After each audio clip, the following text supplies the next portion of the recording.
Գերեվարված Վիգեն Էլջեքչյանի հացադուլի պահանջը մարդկային կապ հաստատելն է ընտանիքի անդամների և կնոջ հետ։ Ադրբեջանում նրան արգելել են արաբերեն խոսել կնոջ հետ, պահանջելով միայն հայերեն խոսել։ Վիգենի կինն արաբ է և հայերեն չի հասկանում։ Լիբանանի Հայ ազգային կոմիտեն և Արգենտինայի որոշ պաշտոնյաներ դիմել են միջազգային կառույցներին բարձրացնելու Վիգեն Էլջեքչյանի խնդիրը, սակայն արձագանք դեռ չկա։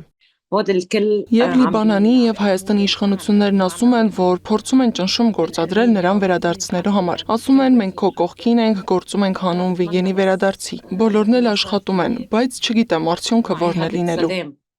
Վիգեն Էլջեքչյանը 46 տարեկան է, ունի Հայաստանի և Լիբանանի քաղաքացիություն։ 2020 թվականի նոյեմբերի 10-ին գերեվարվել է Ադրբեջանի զինված ուժերի կողմից 44-օրյա պատերազմի ավարտին կնքված հրադադարի համաձայնագրից 1 օր անց։ Նա վերջին տարիներին արդեն 3-րդ անգամ է հացադուլ սկսել բողոքելով իր սահմանափակ կապի և ընտանիքի հետ հաղորդակցության հնարավորությունների դեմ։